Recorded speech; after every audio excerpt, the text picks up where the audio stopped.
What's up, family? If it's your first time checking out the show, let me know what city, what state you're coming in from. If you're outside of the U.S., let me know what country you represent. Throw up your flag. Family, I need you to smash up the likes, smash up the likes, smash up the likes. Also, if you have not done so already on YouTube, after you subscribe, there's a little bell next to your subscribe button. Go ahead and click that thing right now so you can get your notifications each time I drop a new video like this. That way you'll be in the loop. I let a few hundred of y'all come in, then I'm going in. But in the meantime and in between time, I'm going to give some shots out to the early birds, starting with DeAndre Durham. What up, homie? A different view. What it do? We got Charlie Haskin. What's up? Brian Fields. Y'all welcome Brian Fields to the family. The newest member on the Willie D Live channel. He's not just a subscriber. He's a member. Yeah. You dig what I'm saying? We got Brian. What up, Brian? Is that K Smooth? Damon Wade. What up, Damon? Sweet Beloved. What it do? Spliffs Tannin. And I'll give a couple more shout outs and then I'm going to go in. Manny Never. And Prentice Wortham, Mississippi is in the building. What it do, Mississippi? Okay, fam, I'm going in. So we got some youngsters who were out on the streets of Atlanta.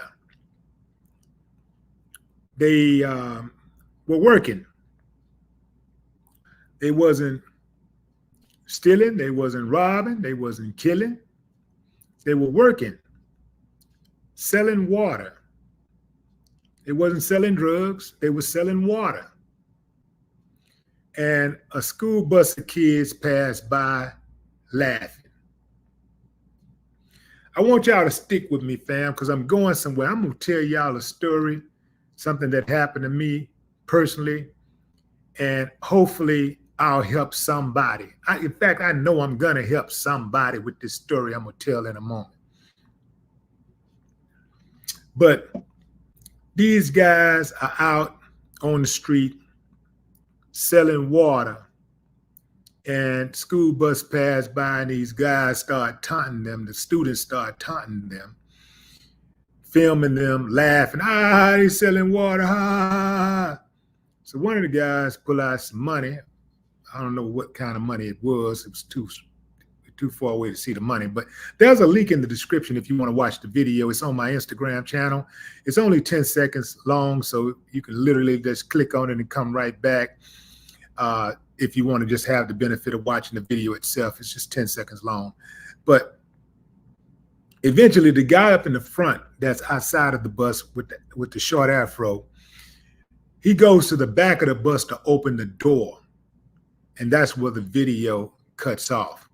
But he looked like he was going to try to get inside of that bus and check their temperature.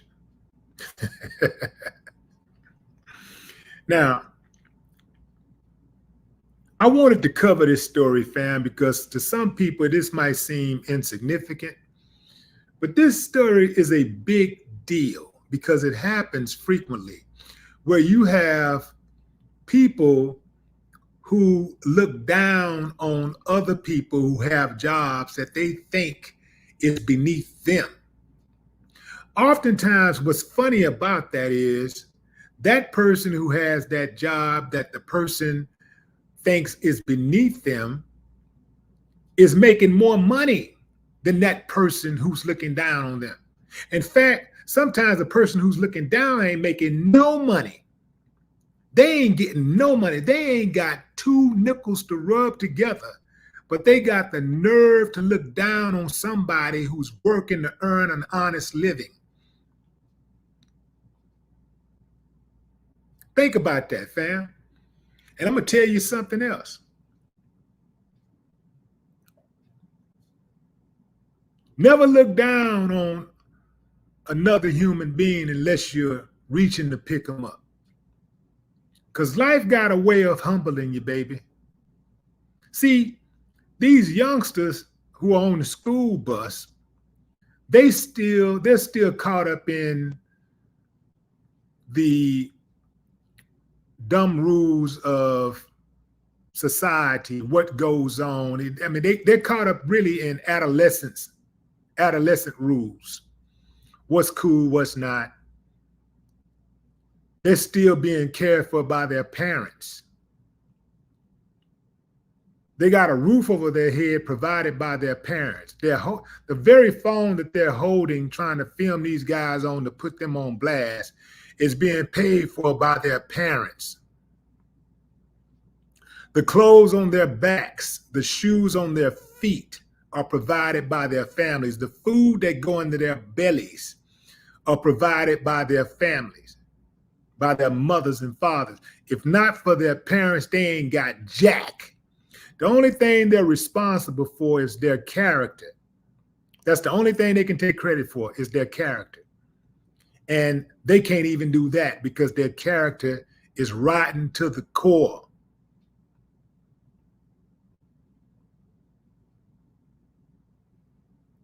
I allowed those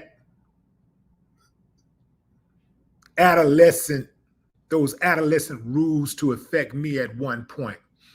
When I was 18 years old, working at a fast food joint. Had the manager come in one day.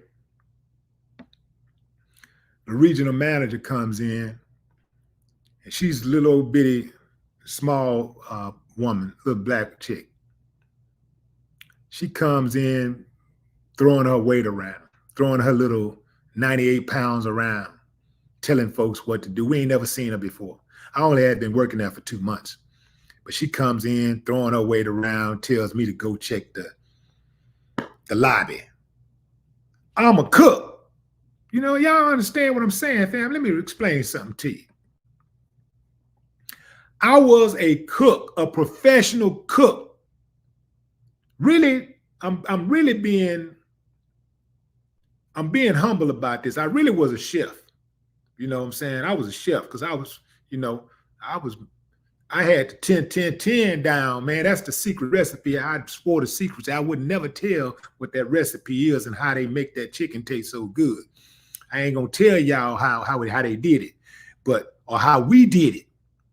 But just know that I was one of the best to ever do it. I'm gonna tell y'all something about me.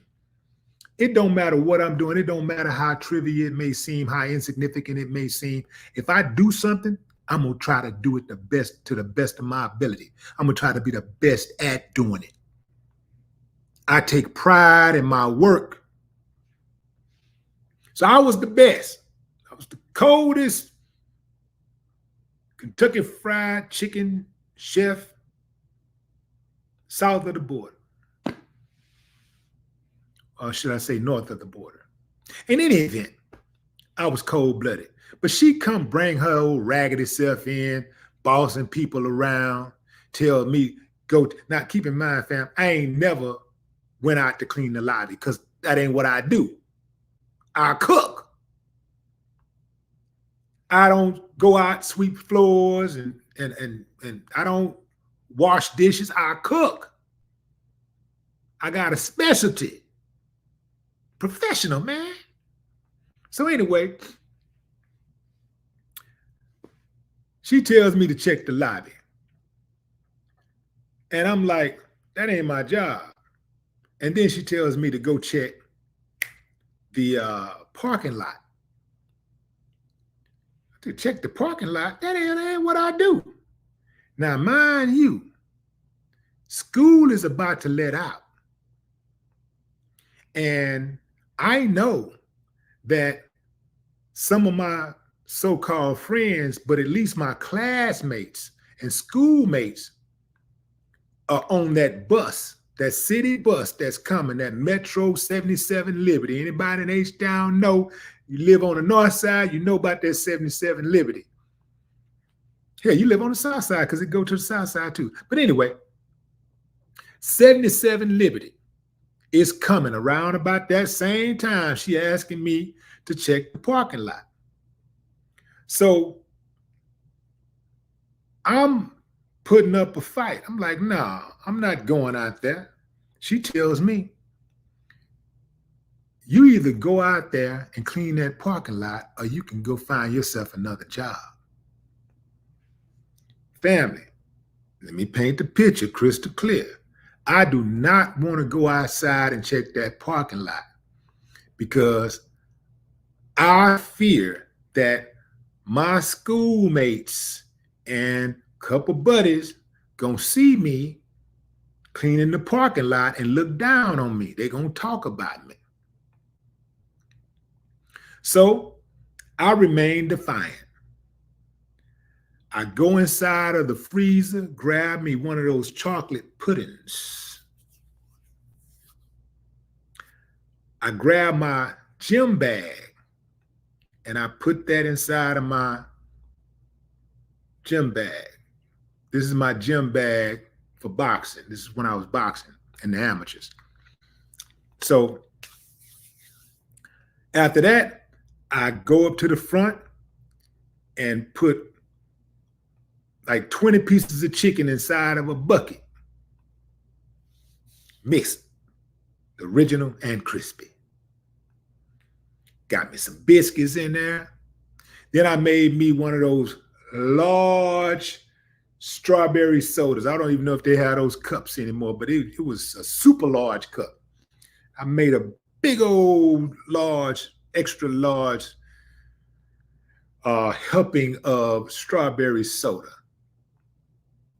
And I walked out of that door and I never looked back. Now, thinking back, that was a mistake. It was a mistake because, first of all, it ain't like I was going to be there forever anyway. That was just me doing what I had to do until I could do what I wanted to do. So, but I made the mistake because I was concerned about what other people thought about me working, earning a living. These are broke people. They're on the metro. These students, they broke. I'm working, getting my own money. I'm not begging anybody for anything. I'm not waiting on my mama to give me some allowance, which would have never happened anyway. But I'm not out breaking in cars. I'm not stealing out the store. I'm not selling dope. I'm not taking any penitentiary chances. I'm making an honest living. I'm earning an honest living. It's something to be proud about. That's something to be proud about. When you can get up off your ass and go get it and come back with it and know that you did it in a righteous manner, regardless of what anybody else says. And I'm going to tell you something else, fam. Typically, people who look down on others because they think that they have a job that's beneath them, if they think, let me back up. Let me say that they're doing a job that's beneath them, but it's more important when they think that they're better than that person, not the job necessarily, but that person. If they think they're better than that person because that person is doing a job that they deem to be beneath them. See, it ain't really nothing wrong with doing a job that you think is beneath you. Ain't nothing wrong with that. But it is something wrong with looking down on a person that's doing that job that you believe is beneath you. Because everybody got to start somewhere. And no matter where you start, everybody should do what you got to do till you can do what you want to do. That's the game. Do what you got to do till you can do what you want to do. I really wasn't ashamed of the job itself because I knew it was temporary. I knew that my career wasn't going to be a chef professional at Kentucky Fried Chicken. I knew that was just something. I was just making a pit stop. I knew that I was going to either be a professional fighter or I was going to be a rapper. That's what I was going for. Rap or boxing. I was literally going to either rap my way out or fight my way out of the ghetto. So when I look back at it, I realized how slow I was to even have that type of mentality. But see, nobody ever told me that. And I know there's some youngsters listen to my channel. I know a lot of y'all watch my channel because I looked at my analytics, and 21% of my audience is 18 to 25. So I know a lot of y'all watch the channel. So I'm telling you what nobody ever told me. I'm gonna tell you what nobody ever told me this. When you work, when you go out there and you work and you earn an honest living, that is something to be proud of. Damn what the people around you think. Really, only losers look down on people who work jobs that they think is beneath them. Because everybody got a different path to success. People got to do what they got to do until they can do what they want to do. I got a buddy who is a multi-millionaire. He started off selling hot dogs on a cart. In fact, he didn't even have a cart when he started in New York City. He didn't even start off with a cart. He was walking around with the little old case, and and keeping the hot dogs warm like that. And he moved up to a cart. Then he got himself a food truck. And then he became a millionaire. The same businessman who once came to buy hot dogs and sodas from his cart and his truck became people who came to him for help, for financial support, for loans, for sponsorship. The same ones. I got another buddy who started off on the back of a truck, a garbage truck. A garbage man. Now, in this society today, whoo, man, they are quick to look down on anybody that's on a trash man. Oh man, they'll look down on a trash man in a heartbeat. Man, this trash man out there making six figures. And that's the ones that are on the back of the truck. Depending on what state you're in, the driver might make even more than that. But guess what this guy did? He started off in the back of the truck. He started driving, then he bought himself a truck. He bought one truck, then he bought two, then he bought three, then he bought four. Now he has over 100 trucks, and he's a multimillionaire. Started as a trash man. Now imagine if he would have quit, worried about what somebody think. Somebody who probably wasn't still ain't amounted to really nothing.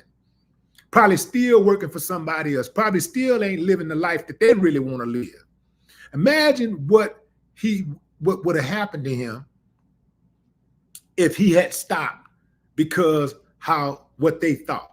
I'm pretty sure that the pickings were slim when it came to dating. I'm sure the dating pool wasn't really favorable to him. I'm sure he didn't have a lot of options. What woman wants to date a trash man? A woman who's about something, a woman who's about the character of the trash man, a woman who got some vision, who can see that that's where he's starting at, but that ain't where he gonna finish, because she know the man. See what I'm saying, fam? So you can't get caught up in what people think about the job that you're doing. You got your vision, they got their vision. When I was coming up, it was a lot of dudes selling dope, and they had the biggest cars. Ooh, them girls were fine. Fine girls. Money. I mean, money to just throw away. I remember one dude in particular. He had a jerry curl. One of them drippy Jerry curls. This dude was in a Whataburger one night. We used to go to Whataburger after the club.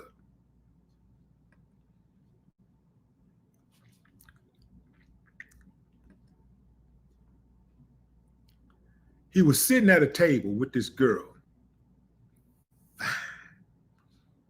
Bad.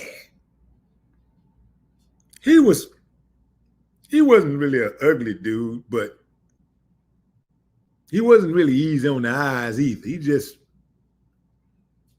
you know, he had big lips and teeth like a horse, big old teeth, all of, not just the front, all of the teeth.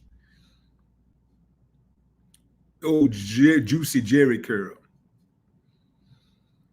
And this girl leaned in and they kissed. She put them pretty lips on that dude's safe, man. I ain't gonna lie, it was disgusting. It was disgusting.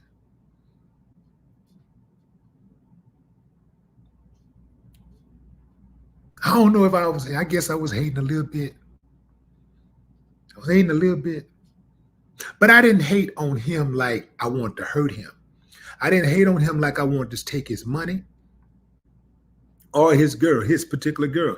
Because really, when she kissed him, I was like, I wouldn't want to know. I thought she was damaged goods after that. I was like, I wouldn't even want a chick that would kiss that dude. You know what I'm saying? Like, sometimes you look at, like y'all know what I'm talking about, man. Sometimes when you see a woman move a certain way and she be with a certain type of dude, you be like, ah, man, I'm good. I don't care what she look like, because there's something got to be wrong with her if she with him. Something off. I don't even want her. Women, y'all know what I'm talking about too, because y'all done been in that same situation. You see a dude with a certain type of chick, and you be like, yuck. I ain't letting them touch me. Ain't letting them get in. Ain't giving them none. It was like that. Now, he was out getting his money in the streets. He was selling dope. It was known. He wasn't one type of dude that tried to hide the fact. He displayed the trappings of the trap. He didn't care if people know. Everybody knew, right?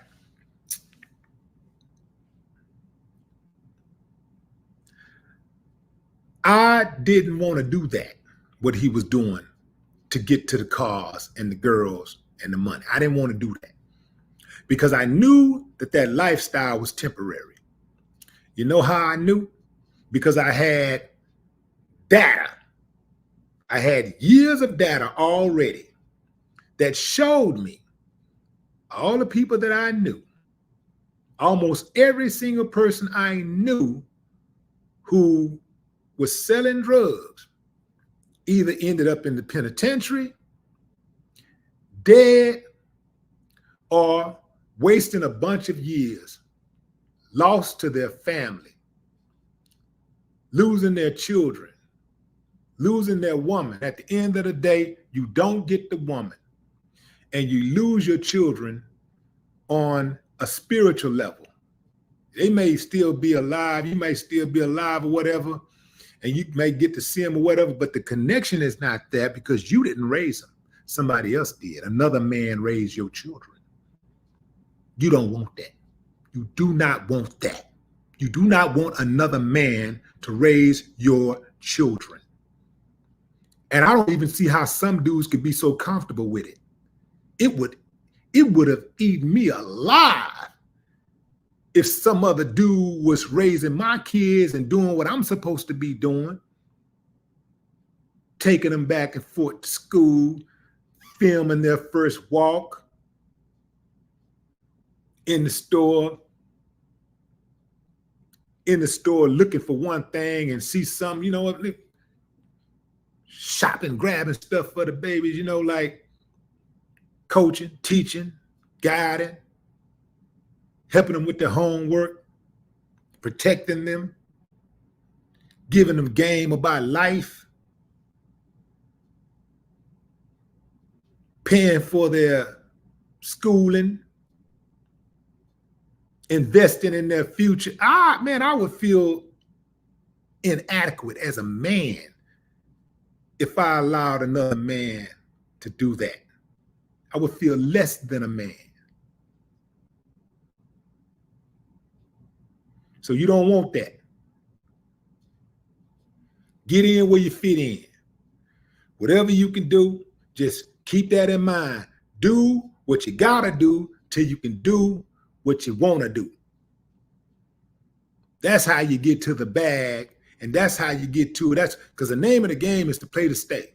Play to stay alive, play to stay free.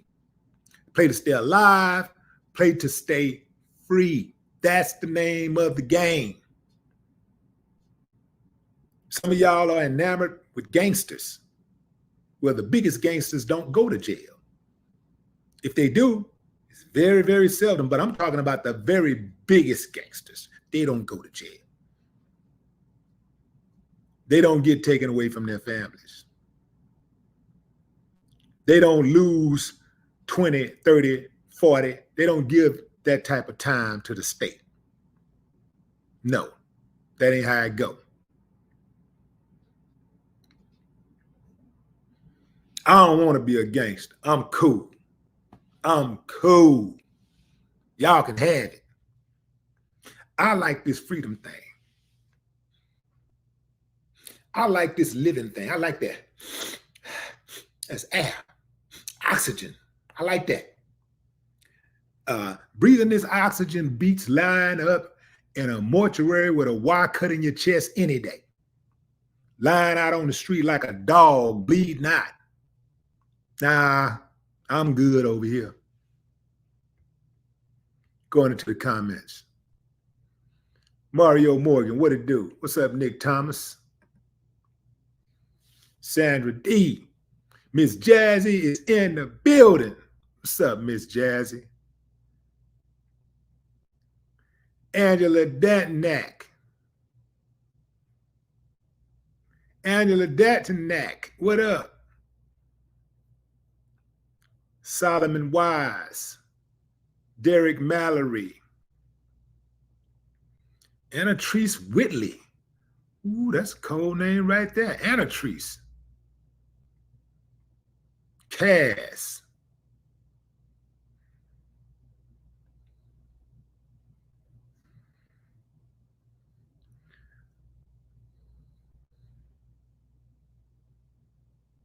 Kendra Washington. Brian Apple.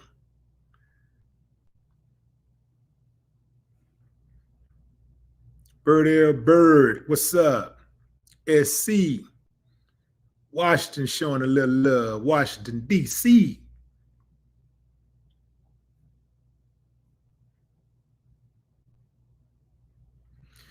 See, here's another thing, fam.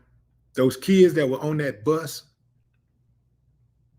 who were laughing at the other kids, they're filming the kids that are on the ground selling water, and they laughing at them like somehow they're doing something wrong, like what they're doing is embarrassing or something.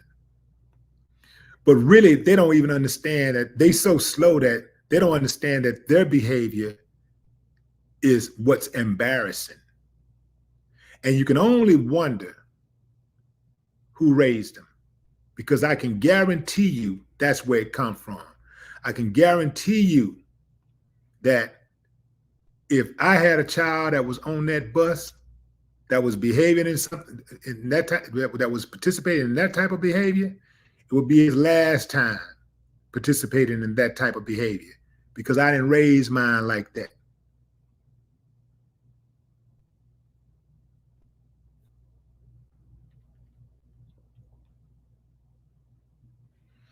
My kids were raised in the suburbs, but I oftentimes would bring them to the hood and I show them. I point certain people out and say, yeah, I went to school with her. She'd be out on the corner selling herself. I went to school with him. You know, he walking around, mind gone. And I would remind them that all these people are not necessarily bad people. It's just that they made some bad choices.